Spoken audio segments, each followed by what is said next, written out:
Que bom que você tomou a decisão de assistir esse vídeo. Essa tomada de decisão vai te ajudar a tomar muitas outras decisões, especialmente se você tiver que tomar decisão sob pressão, no meio do caos. Meu nome é Aline Von Batten, sou especialista em educação e durante muitos anos, durante mais de 10 anos, eu trabalhei com emergência como médica, em ambulâncias, em resgate, atendendo aquelas pessoas que tinham acabado de sofrer um acidente de carro, de ônibus, de moto, ou tinham sido baleadas, esfaqueadas no meio de uma agressão, e a gente chegava lá de ambulância, de helicóptero, enfim, para prestar esse atendimento para essa pessoa. Uma situação como essa, você não consegue tomar decisão no modelo clássico de tomada de decisão. E qual que é o modelo clássico de tomada de decisão? É o modelo que a gente chama de hipotético dedutivo. Você vai lá, analisa as informações que você tem disponível, você vai chegar a uma hipótese. Essa hipótese você vai analisar de acordo com a representatividade que aquilo tem dentro do todo. Você começa a encontrar quais são essas informações que vão fazer com que isso seja relevante para aquela situação. Você vai ver se a ação que você está pensando em realizar para isso, ela é realmente a ação mais assertiva para isso. Você vai refinar essa hipótese, você vai levantar outras possibilidades, vai buscar mais informações até que você chegue realmente qual é a dedução, né,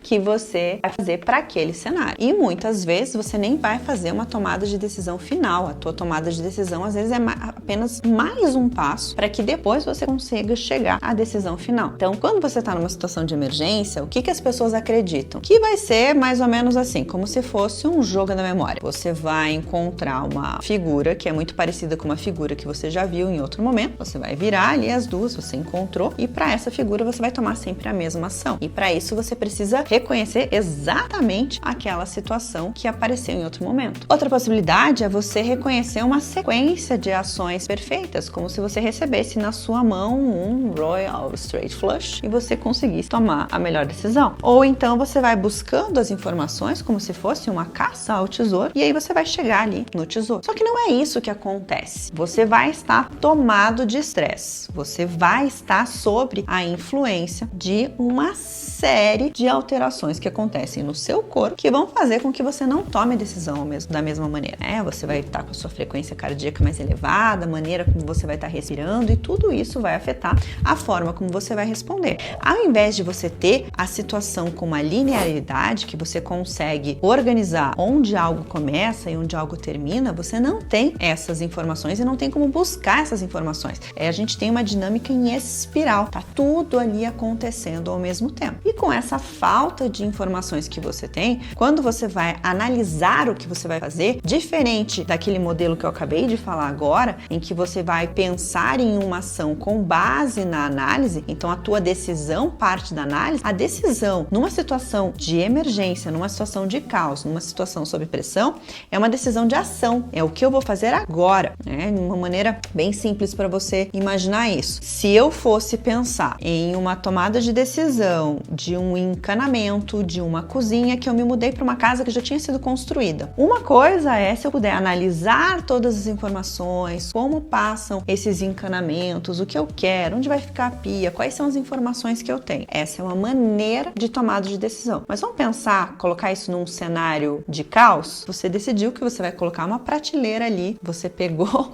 uma furadeira e a furadeira acabou atingindo um cano. De repente tem água vindo para tudo quanto é lado. Você não vai conseguir ter todas essas outras informações que seria o ideal. Então, como vai ser a sequência do que você vai agir nesse momento? Quando a gente está falando de tomada de decisão sob pressão, a minha margem de erro, ela aumenta, porque a margem de erro que eu tenho, quando eu tenho todas as informações, ela fica muito menor. A minha margem de erro numa situação como essa, ela vai ser maior. Isso quer dizer que muitas vezes numa tomada de decisão sob pressão, eu incorporo o erro e depois do erro eu vou fazer uma outra ação. Então eu fiz algo, esse algo não deu certo, então ok, o que eu vou fazer agora? Então a gente vai incorporando o erro nesse processo. Tá, Aline, mas tem uma maneira de eu organizar isso? Tem uma maneira de eu fazer isso de uma forma que acabe fazendo com que esse processo seja no meio desse caos organizado? Sim, existe uma maneira de fazer isso. Sempre quando eu ia explicar isso para os meus alunos, o que eu trazia para ele? Você precisa conseguir, aos poucos, ir criando molduras para a situação. Para você conseguir criar moldura, você precisa fazer uma avaliação de tudo que está acontecendo. Isso a gente chama de consciência situacional. A consciência situacional nada mais é do que quando você consegue olhar para uma situação, conseguir captar a maior parte das informações que você tem de uma maneira rápida e conseguir relacionar essas informações com um futuro próximo. Porque não basta só eu olhar, eu preciso conseguir criar microfuturos de EC, o que vai acontecer numa situação como essa para cada uma daquelas possibilidades que você está levantando. E isso precisa ser feito de uma maneira rápida. Como que a gente consegue se preparar para isso? A gente precisa, primeiro, entender que a situação de tomada de decisão, assim, de bate-pronto, ela não deve, de forma alguma, ser algo que você pense, puxa vida, isso é uma surpresa. Eu não estava esperando isso. Surpresa sempre vai ser falta de repertório. Cada vez que você vai ampliando o seu repertório, que você vai sabendo coisas que podem acontecer, que podem sair daquele padrão, você amplia o seu repertório e você acaba tendo um arcabouço de ações de tomada de decisão que vão fazendo com que você seja mais capaz. Eu tenho certeza que naquilo que você faz, você já viu coisas que você dá risada quando você conta para outra pessoa, mas que no momento que aquilo aconteceu pela primeira vez para você, aquilo foi desafiador. Isso é você ampliar o seu repertório. E esse ampliar o repertório, a gente faz também mudando a forma como a gente olha para as coisas. Então é olhar de verdade, enxergar de verdade, ouvir de verdade, porque é isso que vai te ajudar a ampliar o teu repertório de ações do que você pode fazer. Mas como que eu treino isso? Então, uma das coisas que eu costumo a falar é você treinar a sua capacidade de se tornar águia, né? Você abrir os braços e conseguir, dentro daquela situação, como se você saísse e olhasse de cima, você parasse e observasse isso. O que impede as pessoas de fazer isso? As pessoas ficam muito nervosas, elas ficam muito agitadas e fazem com que elas tomem decisões precipitadas. Então, a pessoa acredita que ela precisa fazer isso em meio segundo. E na verdade não é isso. Dentro de uma situação de emergência, mesmo nessa situação, você tem um pouquinho mais de tempo do que você imagina. É melhor que você dê um passo atrás, abra os seus braços para enxergar essa situação como se fosse uma águia, do que você vá lá e direto faça uma ação. Então, esse recuo rápido para você observar a situação, para você conseguir fazer essa consciência situacional, ele é muito importante. E isso é uma coisa treinável. Trazendo alguns dados para você entender isso. Quando a gente estuda, né, a pessoa tá ali sentindo que o coração tá batendo forte, ela vai ficando mais agitada. Se ela só presta atenção nisso, ela vai ficando cada vez mais nervosa. E isso faz com que ela perceba, eu estou ficando nervosa, eu não consigo pensar, e aí, enfim, silêncio na cabeça e não consegue tomar uma decisão. Agora, se eu conversar comigo mesmo, de verdade, conversar comigo mesmo e entender que o meu coração está batendo mais forte naquele momento, justamente porque tá querendo levar mais sangue pro meu cérebro para que eu consiga tomar a decisão de uma maneira melhor. Tá querendo ajudar também que chegue mais oxigênio pro meu pulmão para que eu possa respirar melhor. E aí, o que as pessoas fazem numa situação como essa? Elas começam a respirar muito rápido. Só que quando eu respiro muito rápido, eu não levo mais oxigênio pro meu corpo, que é o que as pessoas acreditam que acontece. Porque quando ela começa a respirar muito rápido, o que começa a acontecer é que esse oxigênio que tá entrando ali para ela, ele acaba morrendo aqui já no começo, antes de chegar ali nos alvéolos. Ele vai morrer ali na traqueia, nos brônquios, acaba não chegando onde ele deveria chegar. E isso faz com que a pessoa acabe faltando oxigênio dentro do pulmão, hipóxia, e ela vai ficar mais nervosa. Então, o que a gente precisa? A gente precisa conseguir respirar fundo. Então, sim, existem vários estudos que mostram quando a gente controla a respiração nesses momentos, a respiração ajuda a gente a tomar decisões melhores. Então, é esse passo para trás, esse momento de águia, em que você vai conseguir fazer uma avaliação da situação e observar aquelas informações que são as informações mais importantes que você precisa adquirir naquele momento. E aí, o que acontece? O teu cérebro vai pensar em localizar aquelas informações que você precisa para tomar a decisão. Só que muitas vezes, neste momento de tomada de decisão sob pressão, você não precisa saber o que está acontecendo. Aqui vai, dica de ouro. Se você não está seguindo ainda esse canal, segue agora só pra essa dica que eu vou te dar agora. Muitas vezes a decisão não é o que você vai fazer agora. Então, dentro da tomada da decisão sob pressão, uma das coisas mais importantes é você excluir o que não é. E isso é algo que eu sempre conversava quando eu falava isso para estudantes de medicina, para médicos, para profissionais de saúde ali na hora de tomar decisão num paciente. Você precisa saber o que não é naquele momento. Dentro daquela situação, quais são os problemas críticos que eu já sei que podem acontecer e que vão ter um tipo de resultado mais dramático, ou que eu já sei qual é a ação que eu vou fazer. Então, muitas vezes eu vou buscar o que não é, eu vou excluir situações já conhecidas. Você vai pensar que não é isso. Você tá pensando lá naquela questão da torneira que eu falei para você, né? Não da torneira, do cano que você acabou atingindo. Então, o que eu preciso? Então, primeiro eu preciso excluir que essa torneira que está aqui mais próxima dele, esse registro é o que vai fechar.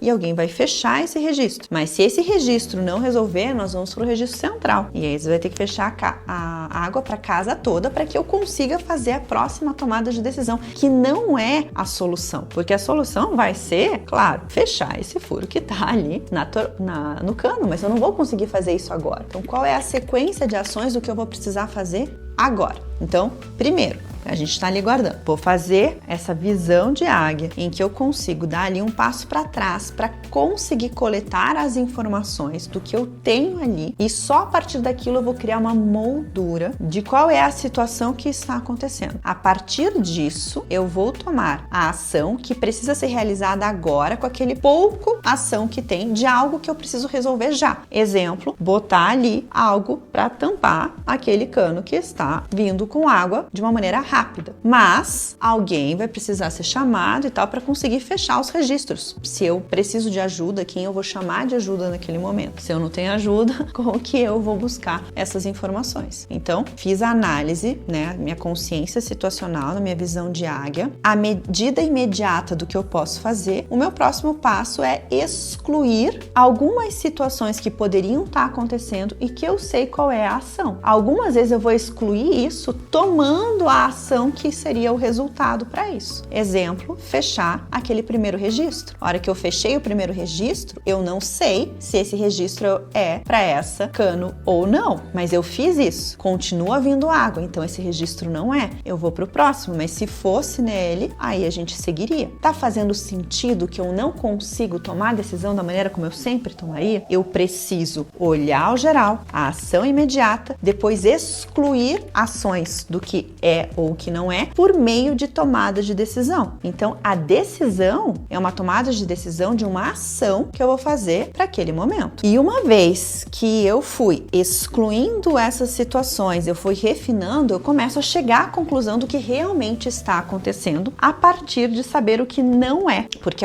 às vezes alguma coisa que eu achava que não é, realmente era o que estava acontecendo, ou eu fui excluindo para que eu pudesse tomar outras decisões, para que eu pudesse fazer outras ações, inclusive o pedido de ajuda. O pedido de ajuda, ele é muito importante numa situação dessa como caos, mas eu tô colocando aqui numa situação que você tá inclusive sozinho, mas buscar apoio numa situação como essa é fundamental. Tá, Aline, mas você falou que a surpresa, que algo que sai assim do padrão, ele só acontece se você não tem repertório. Então, eu preciso passar por essas situações? Eu preciso vivenciar muito o ambiente de pressão? Sim e não. É claro que quanto mais a gente tiver exposto a essa situação, a gente vai sim ganhando quilômetros rodados. Isso vai fazendo com que você cada vez vai conseguir reagir melhor sobre pressão, reagir melhor sobre o caos. Mas para isso, você precisa ter uma postura em que você é o ator principal naquela situação. Porque é muito comum as pessoas pegarem e delegarem para outra pessoa fazer aquilo porque ela acha que ela não vai dar conta. E se você não se expuser a isso, você realmente nunca vai conseguir fazer essas situações. Mas uma tomada de decisão sob pressão pode ser uma pergunta que alguém te fez e a pessoa quer uma resposta agora. E tudo bem se você não tiver resposta, mas você precisa saber o que você vai falar para ela, porque você não pode dizer assim, simplesmente não tenho resposta. Qual é essa informação que você vai trazer para ela agora, para que você possa fazer isso? E aí a gente vai ter que analisar uma série de situações. Por que essa pessoa precisa dessa informação? Ah, ela precisa dessa informação porque é algo crítico que está acontecendo com ela precisa da sua ajuda agora, então é importante que você faça. Não, não é algo crítico. Tudo isso eu preciso conseguir analisar de uma maneira rápida. Minha visão de águia, que eu olhei, analisei as informações que eu tinha, fiz aquela ação inicial, que na hora da comunicação, ela pode ser eu explicar o que está acontecendo para a pessoa, eu repetir o que a pessoa disse para mim, para que eu consiga fazer aquela moldura. Muitas vezes, quando alguém traz uma informação para você, você repetir as informações do que ela trouxe para você ajuda a colocar numa moldura, porque a pessoa às vezes está te trazendo informação, ela tá muito nervosa. Então você precisa conseguir ajudar essa pessoa a te dar a melhor informação. E para isso a gente organiza aquilo que ela tá trazendo. E as pessoas falam assim: "Ah, não dá tempo". Por isso que eu disse, a gente tem sim tempo, mesmo numa situação de caos, mesmo numa situação de emergência, pra gente se organizar, mas a gente precisa fazer isso de uma maneira breve. Aí a gente faz então aquela ação imediata, que às vezes não é ideal, mas é a ação que eu preciso fazer, e eu vou trabalhar excluindo aquelas situações que não são. Mas a minha sequência só vai continuar se eu conseguir autoavaliar, se eu conseguir avaliar na hora aquilo que eu faço. É um feedback imediato da ação que eu estava tomando naquele cenário, ou eu não consigo seguir. Tá, mas sem eu me expor, existe outra maneira de eu aprender a tomar melhor decisões sob pressão? Sim, e para isso eu preciso conseguir imaginar as situações, eu preciso conseguir criar as situações. Eu preciso imaginar o que pode dar de errado, o que pode sair de cada um dos processos que estão relacionados com aquilo que eu faço no meu dia a dia. Então, é claro que é legal, ideal eu antecipar. Então, naquela situação que eu te falei, vou botar essa prateleira aqui na cozinha. Era melhor eu pensar antes que poderia ter um cano. Mas se eu nunca passei por isso, talvez eu não tenha esse repertório. Uma próxima vez, numa próxima cozinha, a pessoa vai lembrar disso. Mas se você tá ouvindo essa história que eu acabei de te contar, que isso entre pro seu repertório e você não vai pegar uma furadeira e ir lá na sua cozinha e fazer um furo sem imaginar que isso poderia acontecer. Eu aprender a ouvir de verdade, a enxergar de verdade, usar aquelas informações para entrar no meu repertório. Eu imaginar quais são as ações, as situações que podem sair do padrão naquilo que eu sempre faço. Mas para eu saber o que sai do padrão, eu preciso saber também o que é o padrão. Então veja que é uma maneira de eu organizar o pensamento. Não é que você acaba sendo lá um advogado do caos, né? Não é isso. Mas a gente precisa conseguir entender quais são as situações que podem acontecer dentro do processo para que eu esteja mais preparado. E aí, para que eu esteja mais preparado para isso, eu preciso conseguir buscar apoio, eu preciso conseguir buscar informação. Então, você está agora aqui nesse vídeo buscando informação com alguém que tem experiência de lidar com tomada de decisão sob pressão. Isso vai ajudar no seu repertório. Essa é uma boa estratégia para você conseguir lidar com isso. E uma das habilidades, que eu acho uma das habilidades mais importantes que a gente precisa desenvolver para uma situação como essa, é essa habilidade de você conseguir criar futuros prováveis. E para você desenvolver essa habilidade, né, de se colocar como agente da situação, imaginando esses futuros prováveis, existe uma maneira consciência de você fazer isso, que não é uma mulher ali com um lenço na cabeça, com uma bola de cristal na mão, pensando, meu Deus, o que vai acontecer? Não é isso. Existe ciência por trás disso. E eu explico tudo aqui nesse vídeo. Entra ali, só clicar nesse vídeo você já vai saber como que a gente pode trabalhar com a criação de futuros prováveis.